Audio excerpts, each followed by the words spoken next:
Hey, what's going on, y'all? Back with the Heat for the Streets, man. It's like a show time.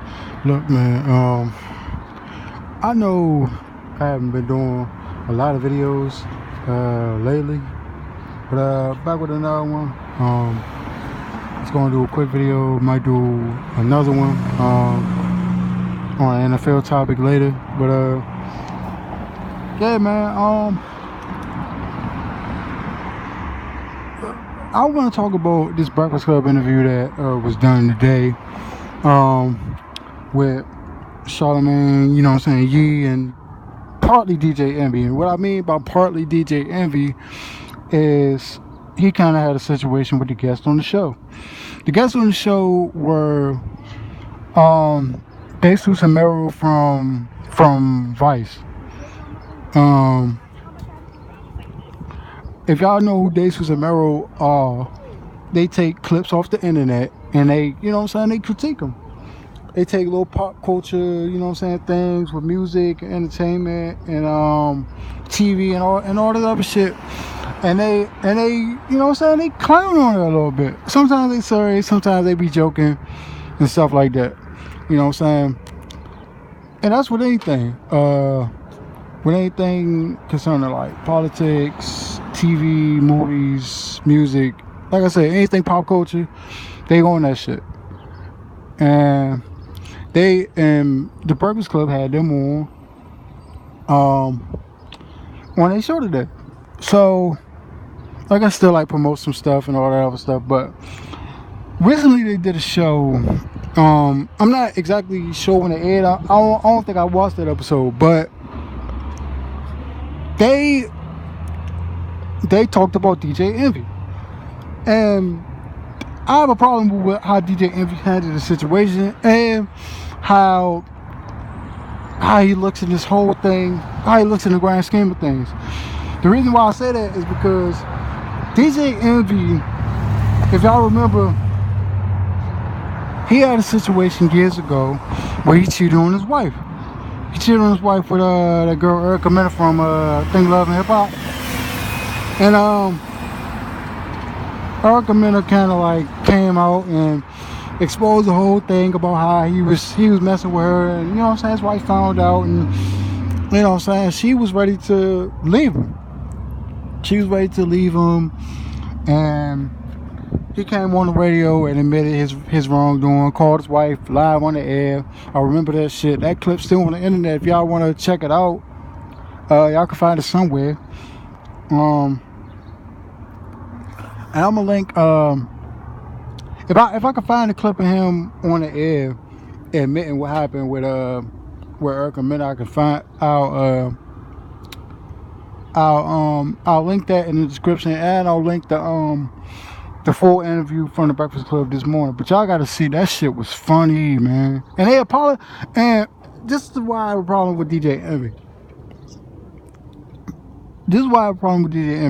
One, Envy admitted this shit years ago that he cheated on his wife. It's not like they were snitching on him. It's not like it wasn't public knowledge that they did that shit. And Envy had a problem.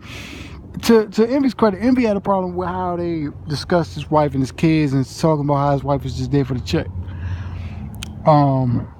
Kind of like took him back for the check or whatever. He was like, nah, y'all niggas wrong, y'all niggas pussy, y'all dirty, y'all terrible for what y'all said about my wife or whatever. And a lot of people said that. I mean, look, a lot of people said that shit about Kobe's wife. A lot of people said that shit about Kobe's wife when Kobe was, you know what I'm saying, was ready to get divorced from his wife after his shit in Colorado. You know what I'm saying? The whole, he raped the bitch. When we later found out he didn't rape the bitch, she was lying. And he's just like, he said it was consensual, but he did cheat on his wife.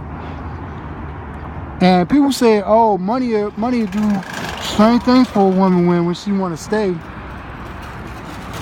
And here's the thing though, Kobe, I think Kobe's wife was a little bit different because Kobe was already like, he was already a high draft pick. He was already drafted by the NBA before he met Vanessa, I think. And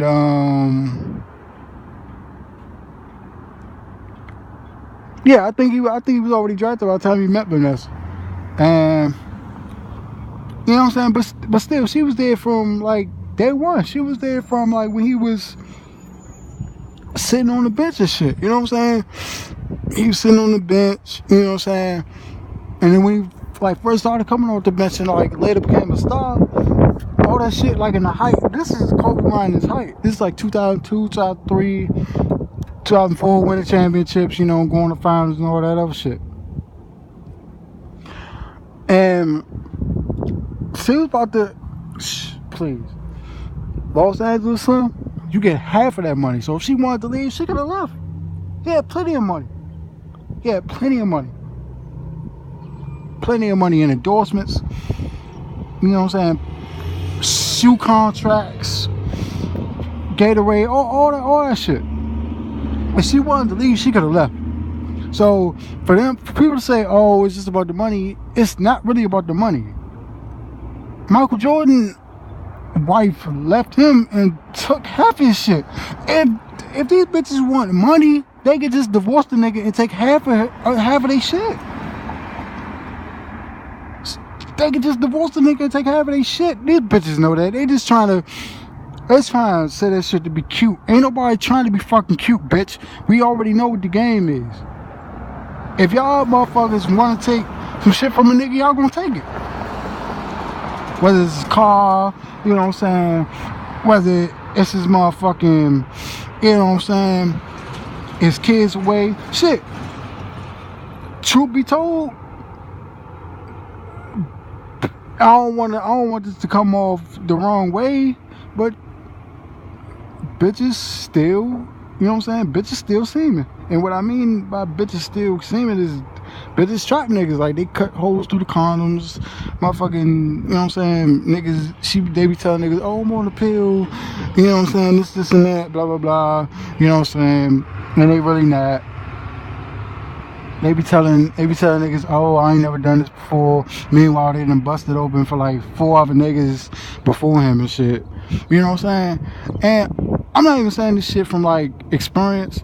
I mean, I've had experiences like that somewhat, but I just know the game, bro. And I know motherfuckers that have been through that shit. You know what I'm saying? I done heard stories. You know what I'm saying? I done been around people that then had to deal with shit like that. So I know what the fuck I'm talking about.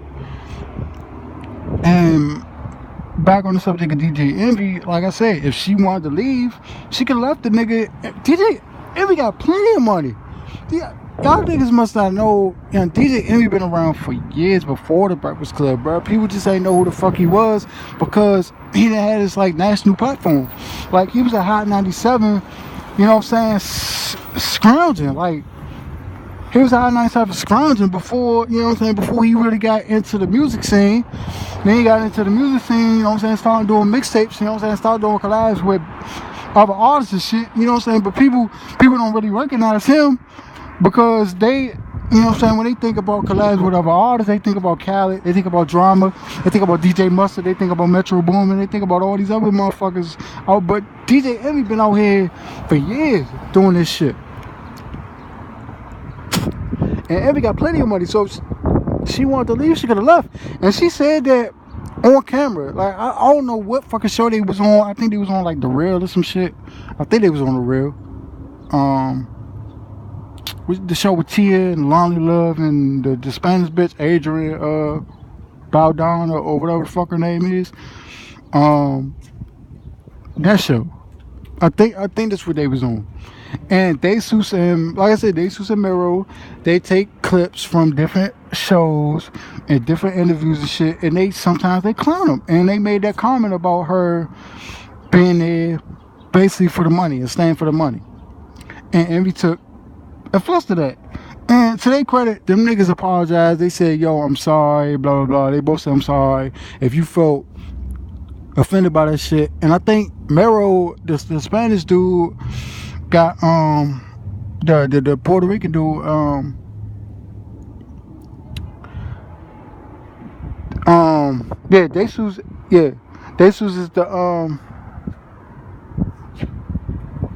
Jesus is the black dude, Mero is the Spanish dude, yeah. And Merrill was like, cause he got kids and a wife or whatever. He was like, yo, if somebody attack my motherfucking wife, my kids, you know what I'm saying? I'm at their head, so I understand where Envy coming from. But at the same time, like, you know how he is, Envy, and you brought that shit to light. Nigga, you didn't have to bring that shit back up. Like, you the one that agreed to sit down on the fucking interview and air your shit out. And that's the problem I had with Envy. I'm like, why you acting like such a bitch when everybody know your fucking situation? Nigga, the bitch snitched on you back when that shit happened. You know what I'm saying? Because she was messy. She ran her fucking mouth. She said, yo, yeah, I've been smashing Envy. You know what I'm saying? We blah, blah, blah, blah, blah. You know what I'm saying? And that's kind of how the shit got out. You know what I'm saying? Somewhat. You know what I'm saying? It was like little rumbles in the streets or whatever, and then she like came out and said that shit. And then the nigga came on the fucking radio.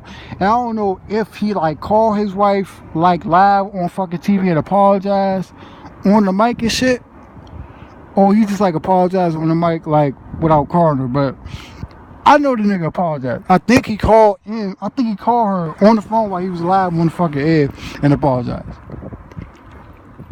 You know what I'm saying? She accepted it or whatever, and she was like, yeah, we got a lot of work to do to repair this shit, blah, blah, blah.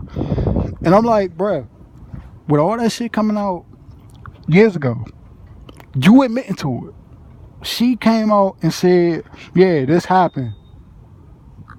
Then you go on a fucking interview, like, I think it's like, what? When this shit happened, like 2013, 14, some shit like that? So it's been like 3 or 4 years.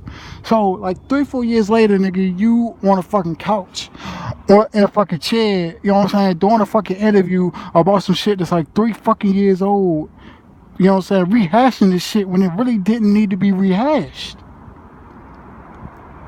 And then you get mad when niggas call you out, you know what I'm saying, call you out and call your family out. Nigga, when you put your family out there, nigga, when you over there posting pictures on Instagram and the shade room pick it up, and you out there on fucking interviews with your wife talking about this shit, and Daces and Merrill pick it up, and Baller Alert pick it up, and all these other motherfucking outlets pick it up, and you in the public spotlight, nigga, you fair game, nigga. Like, ain't no crying, ain't no bitch ass nigga syndrome shit going on right here, nigga. You fair game, nigga. So stop crying about this shit. Then nigga got the fucking audacity to walk out like 5 minutes into like the interview, 5-6 minutes to the interview. This nigga walked out and shit. Then he tried to explain like, oh, I wasn't mad. I just didn't want to invite that type of energy. And he tried to blame it on Charlamagne, talking about Charlamagne thought the shit was funny. Nigga, it is funny. It is funny when you sat up there and not like a total bitch and a dickhead, you know what I'm saying? And he tried to like, when, you know what I'm saying, when he do the little interview, he say, oh, morning everybody, it's DJ MB, Angela Yee, Charlamagne, the God, and we are the Breakfast Club. And then he say, like, if we got an interview, we say, oh, and everybody in the building, we got blah blah blah. And this nigga try to take little pot shots talking about, oh, we have dickhead and pussy. That's what he called them niggas. That's what he called them. Live on the air. You know what I'm saying? That's what he called them, live on the air.